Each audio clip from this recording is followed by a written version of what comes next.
I sleep with my husband's childhood best friend on my husband's bed. I never thought my life would turn into one of those messy stories you see in movies. The kind where love, betrayal, and passion collide in ways no one ever expects. But here I am, sitting alone in an empty house, staring at the space where my wedding photo used to hang, trying to make sense of everything that just happened. I met him in college. He was the kind of guy you'd expect to see in a sports magazine, athletic, confident, the type of man who could light up a room just by walking into it. He had that effortless charm, the kind that made girls giggle and guys want to be his friend.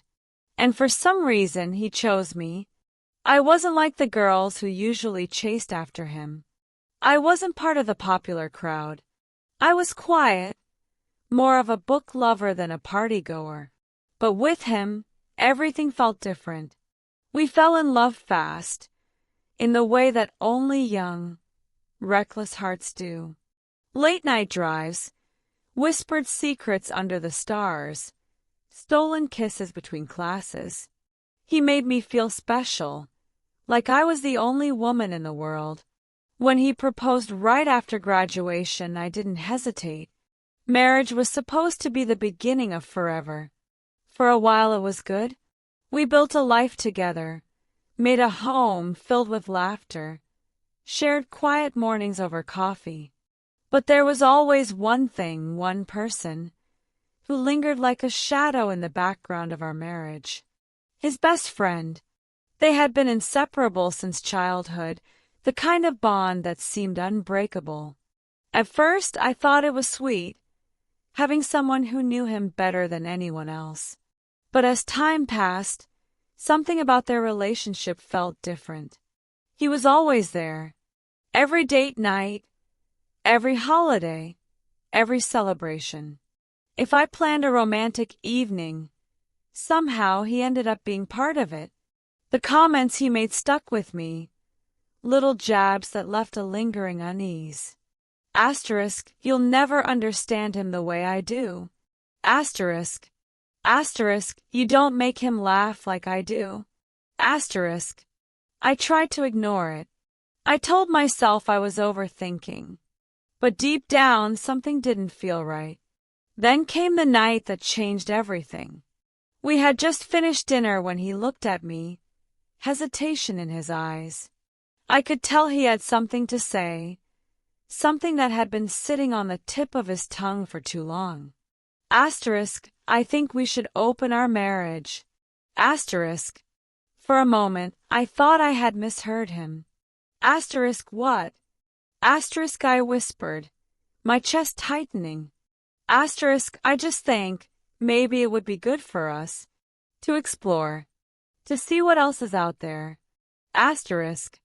I felt the walls of my world crack. The man who once told me I was all he'd ever need was now telling me I wasn't enough. I wanted to scream, to cry, to demand answers. But instead I sat there numb. And the worst part, I agreed. Not because I wanted to, but because I was terrified of losing him. I convinced myself that if this was what it took to keep our marriage together, I would do it. The first few weeks were torture. He started going out more, staying out late, coming home smelling like a mix of alcohol and perfume that wasn't mine. I would lie awake at night, staring at the ceiling, wondering what he was doing, who he was with. I hated it, and yet I stayed. Then one night, my friends convinced me to take a weekend trip with them. They said I needed to get away, to breathe, to remind myself that life existed beyond my marriage. And for the first time in months, I felt free. For a little while, I even forgot about him. But my trip was cut short due to a transportation issue, and I came home a day earlier than expected. The house was supposed to be empty. He was supposed to be at work. But when I walked in, I saw them. Him and his best friend. Everything around me seemed to freeze. The look in their eyes when they saw me standing there, it wasn't just shock. It was guilt. And that's when it hit me. This wasn't new. This wasn't some sudden mistake. This had been happening for years. I felt my heart crack open, 1,000 emotions hitting me all at once. Anger, betrayal, heartbreak. I wanted to scream, to demand answers, to throw something, anything. Asterisk, how long? Asterisk, I finally whispered, my voice barely audible.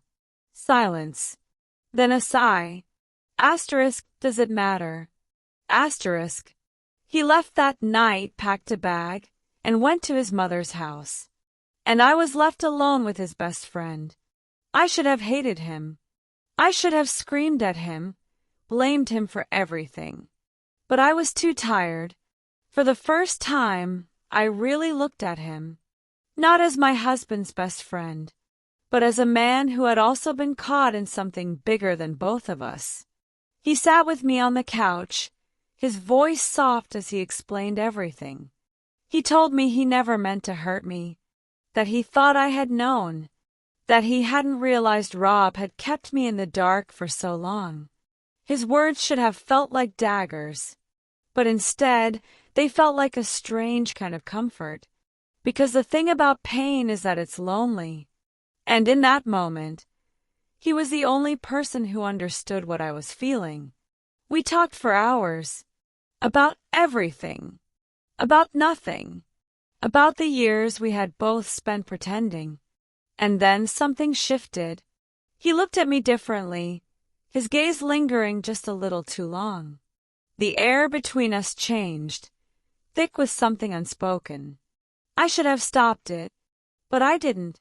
It started with a touch, a hesitant brush of his fingers against mine.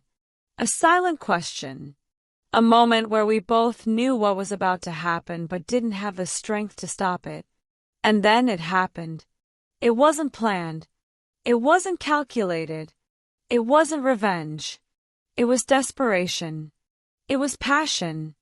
It was two broken souls finding comfort in each other in the only way they knew how. And for the first time in a long time, I didn't feel invisible. The next morning, I woke up to the smell of coffee. He was in the kitchen, making breakfast, something my husband had never done. He smiled when he saw me, and for a moment, I forgot the weight of everything that had happened. But reality has a way of catching up to you. Rob came home that night. He wasn't expecting to find us together. And when he did, all hell broke loose. The screaming match that followed was like a storm, years of secrets, resentment, and pain all coming to the surface at once. Accusations were thrown, truths were exposed, and by the end of it, we all stood there, broken and raw. His best friend walked out first, not looking back. Rob left soon after, saying he needed time. And now I'm here, alone, staring at my phone, wondering if I should feel guilty. But the truth is, I don't. For the first time in years, I feel like I have a choice. Maybe this isn't the ending I expected, but maybe it's the beginning of something else. So, am I the villain in this story? Or was I just finally choosing myself? I don't know, but I guess I'm about to find out. Story 2. My husband wants to sleep with my friend. What to do? I never imagined that marriage would bring me to this crossroad, standing between trust, love, and an unexpected confession that shook me to my core. My husband and I have been together for 8 years, most of it long distance, but after the pandemic forced us into the same space, we finally got married. For the first time, we were truly building a life together, facing our differences, growing, and discovering each other in ways we hadn't before. But with that closeness came a revelation I wasn't prepared for. One evening, after a quiet dinner at home, my husband and I sat on the couch, enjoying the warm glow of our living room lamp. The day had been ordinary, filled with the usual routines of work and life, but I noticed he was quieter than usual. His fingers tapped lightly against his knee, his eyes shifting between me and the window, as if searching for the right words. And then he said it. "I think I'm attracted to someone else." At first, I thought I had misheard him. My heart skipped a beat, my stomach twisted, and I forced out a small, nervous laugh. "What do you mean?" I asked, half hoping he was joking. He hesitated for a moment before exhaling deeply. "I have feelings for someone else," he repeated. "Not love, just thoughts." I swallowed hard. "Who?" His eyes met mine, and I could already sense the answer before he spoke. "Your friend." My mind spun. Of all the people. Why her?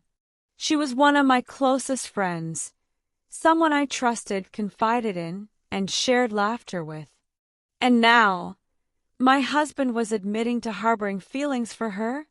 I didn't know what to say, what to think. My emotions tangled into a web of confusion. Was I supposed to be angry, hurt, betrayed?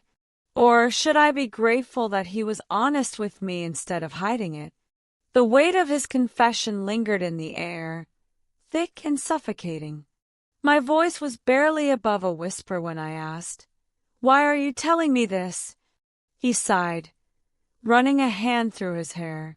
"Because I don't want to lie to you. I don't want secrets between us." I wanted to appreciate his honesty, but I couldn't ignore the sting of it. Was this something people in long-term relationships experienced? Was it normal for feelings like this to develop over time? Or was this the beginning of something that could tear us apart?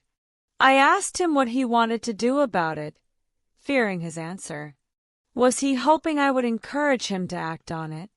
Did he expect me to be okay with him pursuing someone else?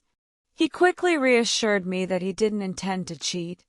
I need to be honest about my thoughts. If I keep them bottled up, it'll feel worse.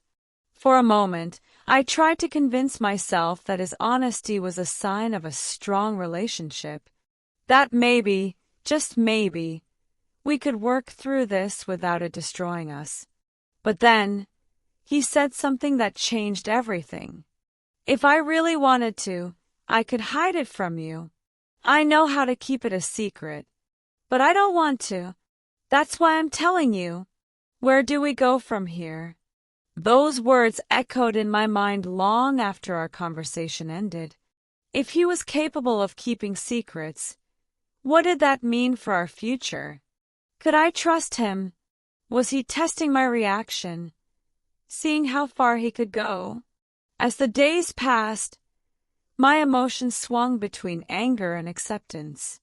I wanted to be the understanding wife, the one who didn't let insecurities control her. But at the same time, I couldn't ignore the ache in my chest whenever I thought about my friend. How would I face her now, knowing what my husband was thinking? Would things ever feel normal again? I considered every possible way to handle the situation. Do I tell my friend? Do I distance myself from her? Do I ignore it and hope the feelings fade? Or do I talk to my husband again and try to understand his perspective better? One thought kept nagging at me. If I told him I was okay with this, would he see it as permission to act on his feelings? A dangerous experiment. In a moment of uncertainty, I suggested something I never thought I would. What if we planned a trip together? The three of us. I asked cautiously. Would that help you get over it? His eyes lit up slightly. A trip? Yes. A weekend getaway. Camping. Maybe. I told myself that I was doing this to test the waters, to see if his attraction was just a fleeting thought or something deeper. But deep down I was scared. Was I playing with fire? The more I thought about it, the more I wondered if I was making a mistake. What if spending more time together only fueled his desire? What if my friend picked up on his feelings? What if, in trying to protect my marriage, I was putting it in even greater danger? I wanted to believe that I could handle this maturely, that love was about trust and understanding. But I also knew that one wrong move could change everything. Late at night, when my husband was asleep beside me, I lay awake staring at the ceiling. A part of me worried that allowing this kind of conversation to continue would only open doors I wasn't ready for. What if he started developing feelings for someone else again? What if he decided that being with me wasn't enough? What if, years down the line, I regretted not setting firmer boundaries? I kept replaying his words in my head. I don't want to lie to you. That was supposed to be a good thing, right? But why did it feel like I was losing control? I still don't have all the answers. I'm torn between wanting my husband to feel free to express himself and wanting to protect what we have. I don't want to be the kind of wife who ignores problems, but I also don't want to make decisions that could lead to heartbreak. I know that some people might say I'm overthinking it, while others might think I should leave him immediately. But relationships aren't always black and white. They're messy, complicated, and filled with moments where we have to choose between trust and self-preservation. For now, I've decided to step back and think carefully before making any drastic decisions. I love my husband, and I know he loves me too. But love isn't always enough. It requires boundaries, respect, and difficult conversations. Would I be able to accept this and move forward? Or was this the beginning of the end? I guess only time will tell.